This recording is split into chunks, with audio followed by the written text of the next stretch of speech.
Hello, everyone, and welcome to Venus and Gemini. Today, I am doing a solo episode that I'm really excited about because we're getting into a topic that I love, therapy.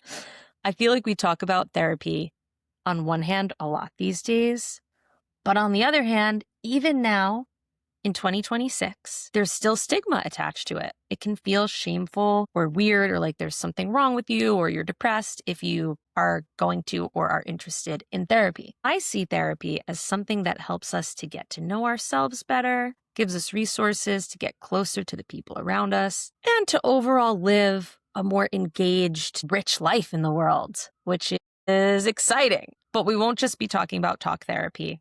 Because something that's really rang true for me this year is, wow, many rivers to the same ocean, and the same things aren't going to work for everybody. And I know a lot of people are not excited by the idea of talk therapy. And I feel like I've discovered some other things this year for myself as someone who has loved talk therapy that really moved the needle for me and inspired me about just how much there is out there. And I know it can be kind of hard to get started on a healing journey, which is really our whole life, right? We go round and round. We're always getting to know ourselves better. We're always shifting and changing and ideally growing, right? But sometimes we get a little stuck. And if I can say or share anything about my experience that might help somebody else with finding the thing that's right for them, obviously I would love that. So we'll kind of do parts A, B, and C. Which A, the technical start of my healing journey, which was in my early to mid 20s. B, what spurred me into and what was going on that shifted me into the late 2024, early 2025 changes I made. And C, where I am and how I'm feeling now. So when I first started therapy, I had not ever really considered actually going up until that point. What happened was I had some people who were really close to me experiencing some real mental health issues.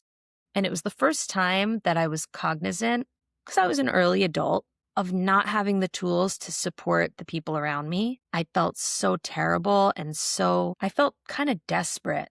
It's hard to see the people you love having a hard time and to feel kind of helpless. And that was really weighing on me. So at the time, I had a client who was a psychotherapist, a Pilates client, who this woman is amazing. Hopefully we can get her on the podcast. One day I'm actually going to text her after this and ask. But she just said to me, when are you going to get some therapy? And I was like, I should get some. And again, so thankful for her because she recommended this organization for me, which is the National Psychological Association for Psychoanalysis, which is kind of a mouthful, but a lot of people call it NPAP. It's a New York-based organization, but there are organizations like this in every state of the country where essentially you can get sliding scale therapy. That is a very important part of this story because first of all, they had a great intake process where they interviewed me, saw what was going on with me, and then they matched me with someone who they thought would be a good fit for me. I was very lucky to get a good match for me that I was comfortable with on the first go around. That doesn't always happen. So if it doesn't happen on the first round for you, don't get discouraged. Try to kind of date around for the right therapist. Second factor of this that was so important. With the sliding scale, I was able to see her at a rate that was so accessible. There was never a point through my early to mid 20s, and I still see this therapist now. I've been seeing her for going on almost 10 years. And I was seeing her twice a week. I recently dropped down to one, but for a long time I saw her twice a week.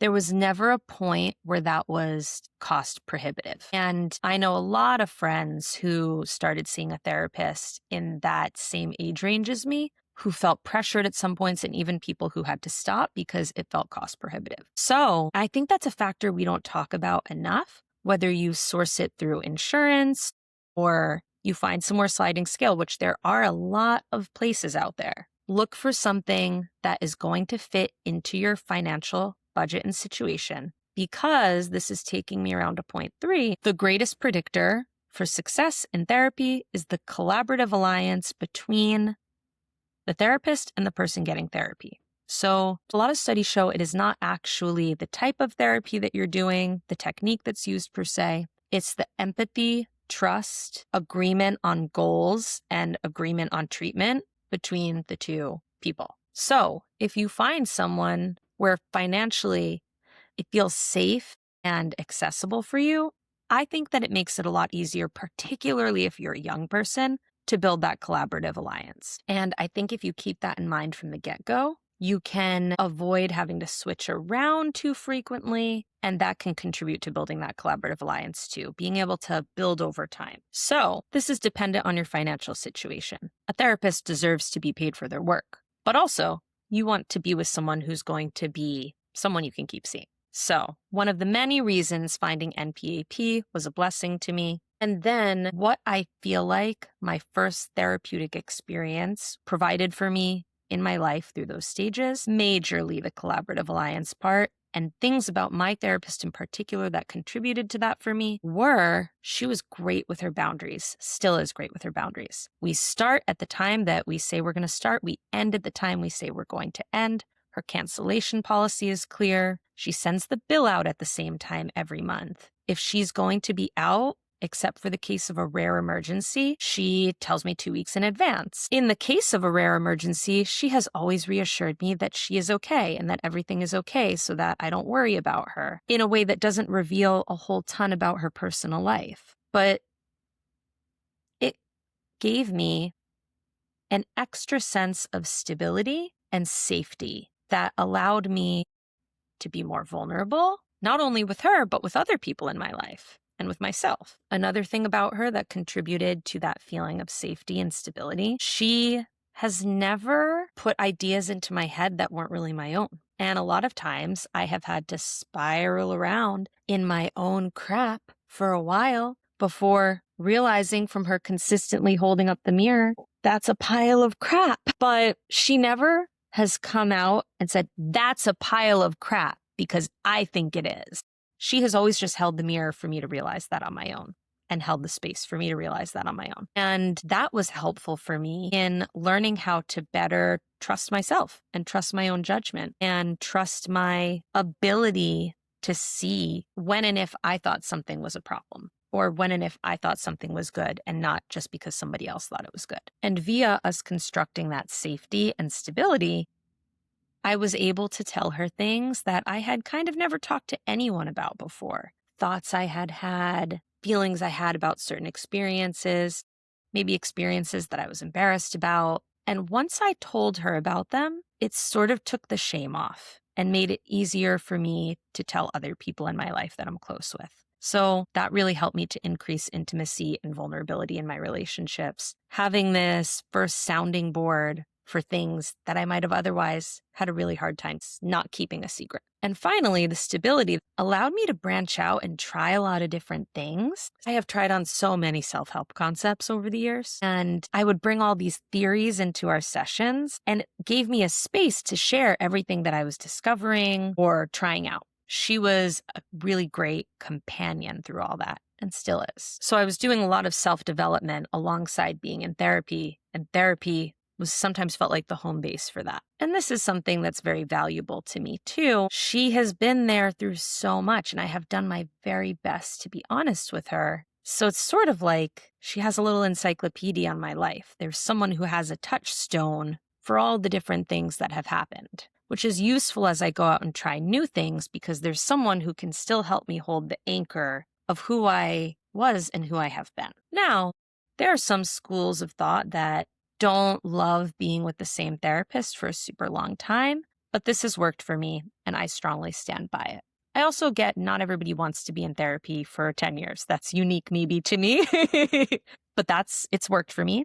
This is why. And also, you don't have to go and be in for 10 years to make great progress if you don't want to be. I know a lot of people who that would be maybe their personal version of hell, and that's okay.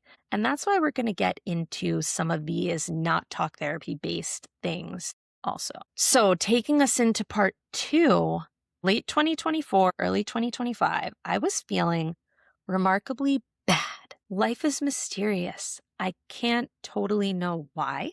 I have some ideas though. I will share them with you guys. 1, really settling into my 30s. It's a different version of life. 2, falling in love, which has been incredible and also held up a mirror to so many things about myself that there was no mirror being held up to before, because I have not experienced this level of intimacy, this particular kind of intimacy, with anybody outside of my family of origin. And it's been a long time since I've been living with my family of origin. So it just brought up a lot of, on the good side, I'll say, anything about myself that has always bothered me and I have felt like I wanted to change, but had a hard time moving the needle on, that became unavoidably obvious to me, which was very hard, but also gave me the opportunity to feel like I must do something about this. And I must have had a caveat to that I really like myself. As someone who really likes myself and takes a lot of joy in so many things and feels really engaged in life, there's also a whole list of things that are painful for me and that I don't like and that I want to shift and change. And that's, to me, a big part of the reason why I think we're here, is to grow and evolve and work out our purpose. And I think a lot of our purpose comes from the things that we struggle with. That's my personal opinion on it. I think those things are opportunities. And alongside that, when I was calling in a partner, top of my list was I wanted someone to grow with and to work on these things with and to bring these things out in me.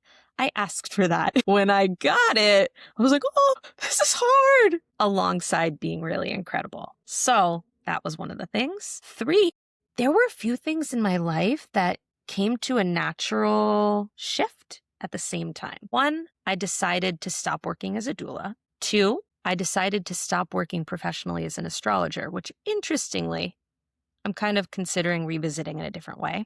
But 3, I had been studying acting in depth and doing some theater and finally making some real progress for about 5 or 6 years. And all 3 of those things, my feeling with them shifted and they just were not doing it for me in the same way anymore. And that left me with a feeling of emptiness that was very uncomfortable for me. Alongside falling in love provided a new and incredible anchor. And then that made me feel like I needed some of the things that I had anchored into strongly in my 20s in a little bit of a different way. I had these habits and routines that felt less resonant and felt like they fit into my life less in this new life that I was creating and building with somebody else. So I was feeling a lot of change, and at the end of the cycle on quite a few things, and at the beginning of the cycle on quite a few things, which also felt, both of those things felt scary.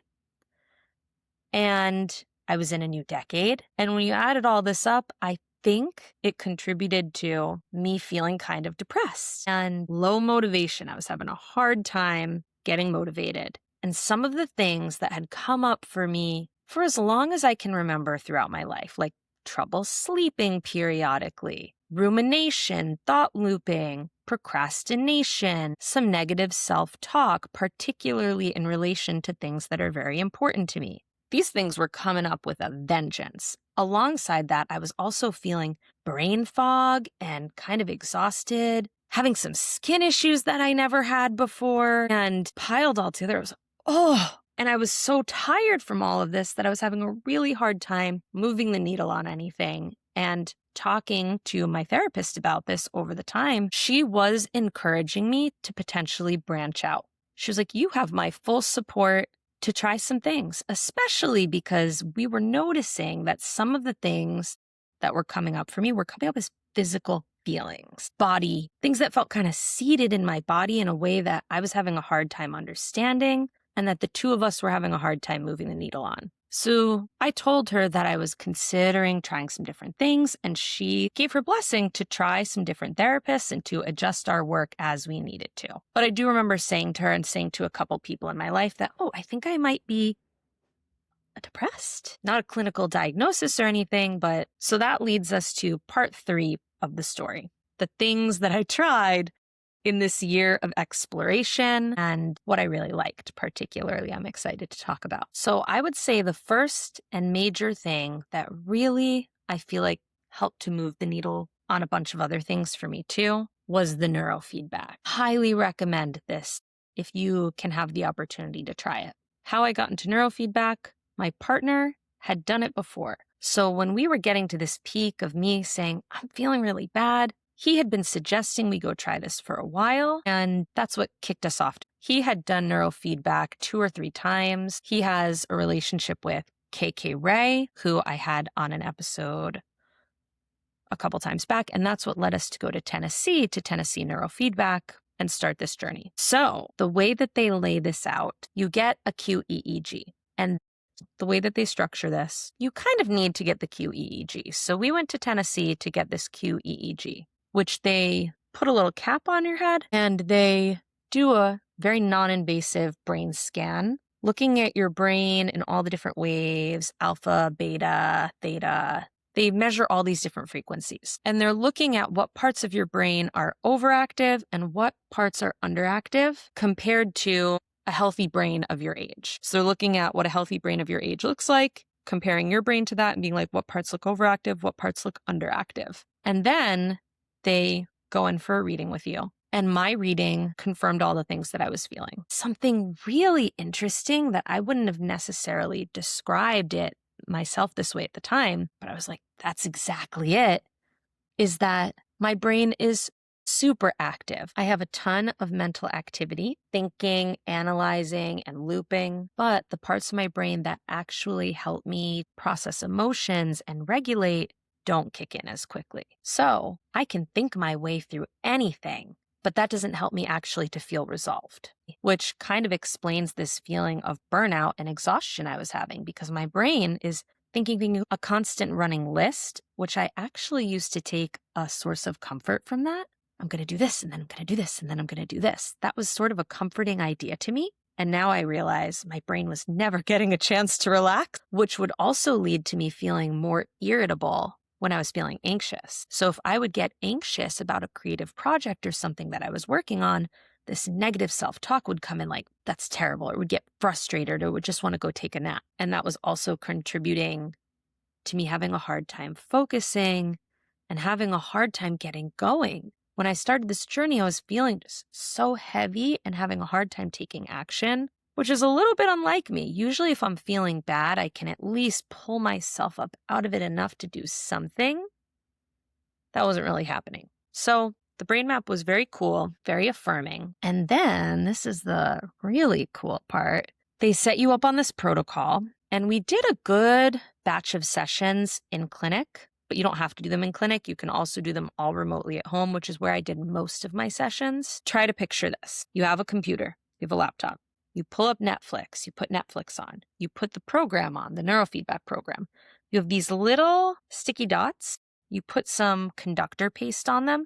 You paste them onto your head. I was doing like one here, one here, one here for one protocol. I did here, one here for a different protocol. A little further back for another. I did 3 or 4 protocols over the course of my treatment, which in total now I've done 40 sessions. So you paste your things on, you turn on Netflix, and then when your brain is acting the way that they want it to, which is optimal, healthy functioning, you can see the screen. So you're able to see what you're watching. When it starts to go in the direction that they're trying to train you out of, which is causing the issues, the screen goes kind of dark. So you can't see what you're watching. So it's training your brain to stay in the wave by giving you the reward of being able to see what's on the screen. There's also another version where you listen to music, but it's the same thing. You can hear the music when your brain is doing the optimal functioning, and you can't hear the music when you can't. I was a little skeptical about this as someone who's put in so much work in talk therapy and so much work to self-development. It almost sounded magic, but I have to say, I really think it worked for me. About 10 to 12 sessions in, I had a feeling at some point that felt like magic. I was like, oh, I can't believe I feel this good right now. Just calm, confident, assured. I was like, can this stay this way? Could life be like this all the time? Could this be my normal state of mind? And it didn't stay that way permanently. I was about 12 sessions in, and then I kept going. I had some major life stresses come up around this point. My 20 sessions were done, and I sent the machine back. I would say a big change I felt after that chunk of treatment was my sleep improved, my rumination improved a little bit. Before starting the treatment, I was having a lot of rumination at night. It was keeping me awake, which I have experienced at different times in my life. It hasn't been consistent through my whole life, but I have had different times in my life where I've experienced just a lot of blah, blah, blah, blah, blah, blah, blah, blah, blah at night that's keeping me awake. So it calmed that down and I was able to get back to a state of sleeping better. And it also helped me with procrastination. So I was able to start getting moving on some things. Around this time, I was feeling really into reading. I was reading a ton. And I sort of started to birth this podcast. The ideas for this podcast started to come into life. I was writing a lot because I initially thought this would be a Substack project, but it was exciting that I was having a little motivation to start a new project in my life because I do think the absence of a project and what felt like the inability to feel motivated to start something new was contributing to me feeling not so great. So I felt a shift on procrastination and I felt a shift on sleep. Those were very noticeable. I took a break from sessions and then I started again in November. And I did another 20 remotely at home from November to January. And through that, kind of the same things, but it felt even more so. And I kind of came into January guns blazing. So I was feeling a return of joy, more motivation, more engagement with things that I felt passionate about. And the rumination had quieted down a lot, which was also helpful in the creative process of getting this podcast going. That negative self-talk that often would come up and lead me to procrastination in my creative processes just quieted down a lot. Likewise, the running list has quieted down a lot. I felt so inspired by this. I was like, I have to go back to Tennessee and get a second brain map because I need to see what's going on. My partner never felt like he needed to get a subsequent brain map. And this is his third course of treatment. He did treatment all the times that I did it, and he did it 2 times before that. He felt so good. He felt he didn't need to see what was up the second time. But for research purposes especially, and if I was going to recommend this to people, I felt like I needed to go back and see. And the brain map basically confirmed everything that I felt. So we could see a decrease in depression and rumination, and an increase in capacity for emotional processing, decrease in burnout. And they said that for where I was about 40 sessions in, the high end of improvement is something like 50% normalization, which is your brain looking 50% closer to whatever normal is considered for your age from where you started. And I was at 44%, which of course, statistics, numbers don't necessarily mean anything. How I feel is the most important part, but I am feeling radically better from where I started. This is not the only thing on the healing journey, so we're going to get to that too. But this really supported me in being able to do other things to help myself too. I think that was the biggest thing. And KK talked about this on the other episode I had her on. But as your brain gets healthier, we continue to take actions that are aligned with what is healthy for us and what is aligned for us. And that continues to reinforce the healthy and new patterns in your brain. So via the brain getting some support from the neurofeedback, I was able to engage in more stuff that was good for me that I was having a hard time with because I was feeling so bad. I was having a hard time even eating well, and I love to cook and I love to eat healthy food. So all of that was getting easier. And then the more of that you do, sometimes like the more of it that you want, was really feeling like a positive snowball. So that's a big chunk of this healing journey story of 2024 to 2025. 40 sessions over the course of about 6 months. And I would love to do more, but of course, everything has its time and place. And it was the recommendation of the neuroscientist who works there to pause for now and roll with what I've got. So I'm taking that recommendation. And they do like to see people at about 40 sessions. If you have a lot going on, maybe 60, be able to be good for a while, barring anything crazy happens. So other super relevant things on this path, I would say I saw 4 new therapists this year. And I read 3 or 4 super relevant books. And these stories kind of dance together. So one book that I read was No Bad Parts, which is about internal family systems, which is something I came into the year hearing about on a lot of podcasts, and I was intrigued about, wanted to learn about. So I listened to that. And then that sort of went along with, I saw 2 attachment-based therapists this year who were both helpful and awesome. And I think the biggest thing that I took away from those experiences, this is going to sound so simple and obvious maybe, but feeling my feelings, physically feeling my feelings. No Bad Parts I thought was super interesting. And it talks a lot about feeling these different parts of your internal family parts in your body. That thought process at the time was a little overwhelming for me, especially as someone with a tendency, I think, to overanalyze and be maybe a little overclinical, thinking about this is my internal firefighter and this is my this and this is my that. It was getting to be making me feel a little perfectionist, which the attachment-based therapist helped me to see. And she basically encouraged doing self-soothing meditations that just name the feeling and then feel it. Try to feel it expand through your body. So rather than giving it a name, as the firefighter comes up a lot in No Bad Parts, but instead of giving it a name like that, just what is that feeling? I think that's anxiety. Where do I feel it? Letting my whole body feel it and saying that's okay. And that usually does let it sort of discharge and dissolve for me. And that is a new practice for me on a regular basis, which is surprising as someone who is a yogi. This was just a different layer of the practice to integrate for me.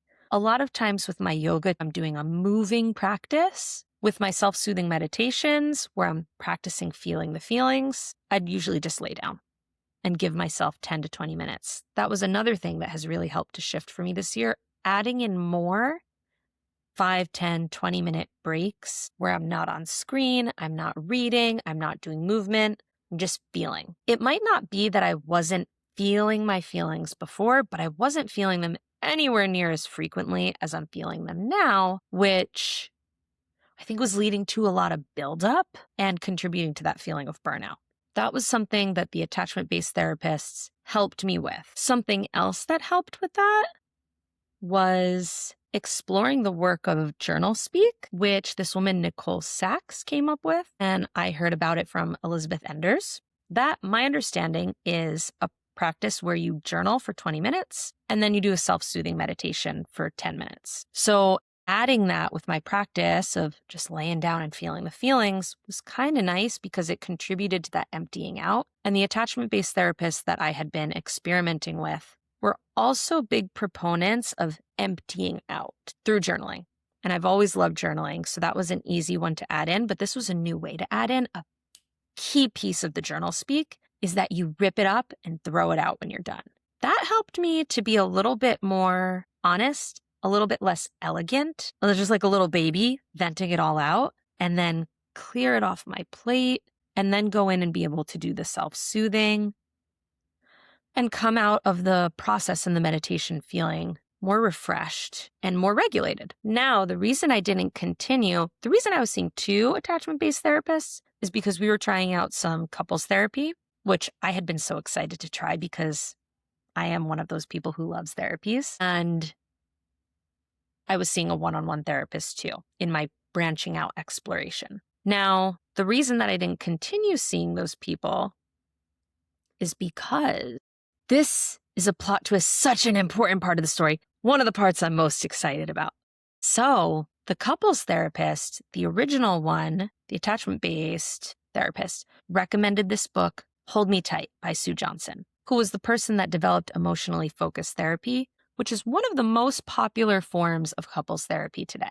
EFT, they call it, which a lot of people get confused with emotional freedom technique. Different things, 2 different EFTs. So Hold Me Tight is sort of a prescription for how to engage in intimate relationships. I thought it was super interesting. I thought it was very useful for conflict resolution, particularly with anybody in your life. Could be your intimate partner or anybody. But for relationship, partnership, there was something that was missing for me. And I was finding it in relationship and partnership harder to apply. It just wasn't totally working for me. I think part of the reason for that is because there's a lot of focus on getting your needs met in attachment-based therapy from my understanding. And a lot of that has to do with trying to teach your partner what your needs are and teach them how to meet them. That's what I was taking away from the book, at least. And it felt like it was putting a lot of communication pressure in a weird way, maybe overcomplicating things, again, for someone who can already be so analytical. But I was open to the book. I was trying. Part of my trying experience was I was Googling around on Reddit what people had to say about this book. Since I was having a little hard time in the application, I wanted to hear if other people had success applying it. I wanted to hear how other people's experiences with this form of therapy were. And there were several conversations on Reddit where in the same conversation as this book, Hold Me Tight by Sue Johnson, people were talking about this book, Passionate Marriage by David Schnarch. And the reason I look so crazy saying David Schnarch is because A, Schnarch is really fun to say, right? And B, reading and getting into this work that he taught has had such a deep impact on me in such a short time. I probably discovered him in September and then read Passionate Marriage. I didn't finish it until maybe November. It's a fantastic book. I recommend it 10 million times over, not just in relation to marriage and intimate relationships like partnerships, but also friendship, relationships with your family. The core tenet of this book is about being able to hold on to yourself. Schnarch believed in a differentiation-based therapy, which largely focuses around, one, having a strong, flexible sense of self. And by that, it means getting more and more clear on your values so that you can move from them and also be able to change and be closer with other people and be flexible, but not feel like that has to change or shift or compromise your very strong and solid and flexible sense of who you are. Two, having a quiet mind and a calm heart. So this idea of quiet mind, calm heart really went along with the skills that I had been learning with the attachment-based therapists about how do I actually calm my nervous system and not outsource that to the people in my life and not feel an impulse to outsource that to the people in my life. So a big thing I took away from that is when I am having any sort of conflict or getting triggered out in the world, practicing feeling my body, feeling my breath, and also practicing that when I'm not triggered or having conflict so that I have a deeper anchor of that to return to. Point three, grounded responding. So basically responding to others from a grounded place, feeling like you can keep that anchor of your strong, flexible sense of self, regardless of what's going on around you. Whatever's going on around you does not change that sense of who you are. The biggest thing I've taken away from that is not over-explaining, keeping it simple and not overreacting. From reading Schnarch combined with the neurofeedback, I think, which has given me some fortification to build some new systems in my life, I have really been able to work on my reactivity and be less reactive in everyday situations and in situations of conflict. And then point four, which I feel very passionate about, meaningful endurance, which is basically the idea of being able to tolerate pain, discomfort, maybe anxiety in the name of growth. That is not tolerating pain for no reason, but it is recognizing that interpersonal relationships come with friction, and that is what makes us grow, and that is not always comfortable. So meaningful endurance, the ability to tolerate pain in the name of growth. And this is via the 3 points before that. So feeling like you can actually increase your capacity for discomfort and be okay and not have that affect your intimacy with another person other than it growing your intimacy with another person, and not have it take away from your sense of self, which I just find to be so beautiful. Because if we go back to what I was telling you guys, one of the main reasons I wanted to call in partnership was to have someone to grow with and to also stimulate growth in me, to hold that mirror up and go on that journey with me, and for me to go on that journey with them and become the best, coolest, most ourselves versions of ourselves together. So those are the 4 points: solid, flexible sense of self, calm mind, quiet heart, meaningful endurance, and grounded responding. Most of Schnarch's teachings, which I find very spiritual, such fun books to read, so deep, so juicy, revolve around those 4 points. And this idea of differentiation, which is that to get closer, to have more intimacy, we need to become more ourselves and also become more responsible for ourselves. Like that's our responsibility, which is a little bit different from attachment-based therapy. So even though I was having some good progress with my attachment-based therapies and I liked those therapists, I thought they were wonderful and credentialed and really cool, I really liked this philosophy and this therapeutic modality that Schnarch was teaching. So I set out to find some Schnarch-trained therapists. And my partner, thankfully, wanted to go along on that ride with me. So we started seeing someone for couples therapy who is trained by Schnarch. And the type of therapy that has been coined as is Crucible Neurobiological therapy. So there's also a lot going on in it about neurobiology and constructing mental maps and how the mental maps that you have from early life affect how you see things and how you react to things and how you can shift that. One of, I would say the most tactical, I find easy one, ways that you can shift that is by getting clearer and clearer on your values and your core sense of who you are, what is important to you. And then continually taking whatever action you can from that place. That helps to create new mental maps that are actually your own versus the ones that might come from previous interactions that cause you to see things in a way that you might not actually like or be benefiting from. So we started seeing a couples therapist in that vein, and I started seeing someone for one-on-one therapy who also does EMDR. So it's my first foray into EMDR. I had my first kind of breakthrough with it the other day where I felt that it was working. What happened was I can have a hard time crying. I clam up. I can't get words out. I feel so uncomfortable. I feel really vulnerable in a way that I don't love. And then I just can't get the words out. Doing the EMDR, I was able to keep talking. I was crying and I was able to keep the words flowing and it felt so relieving and it felt like a big breakthrough. So that was exciting. She is a Crucible neurobiological therapist and she also does EMDR, which people might not always do those two together. But I'm excited about the EMDR because I'm excited about branching into these different types of therapy that incorporate the body more. So to bring this story full circle, talk therapy has worked really well for me. It's given me a lot in my life. At this point, I've done classic psychoanalysis. I've done some EFT attachment-based therapies. I've had a little Gottman in there. And then I am now doing this Crucible neurobiological therapy. So those are the fields, my talk therapies that I've tried. And this past year, I've been incorporating a lot more somatic therapies, which are more body-based and require a little bit less effort in the talking range. So if that doesn't appeal to you, maybe something in this list could. That has been neurofeedback, which highly recommend. I think that really moved the needle for me this year. Journal speak, which I am also finding to be a really cool tool that I can do on my own, and anybody can do that and can help release the pressure, I think. EMDR, and you can see a therapist who is just doing EMDR.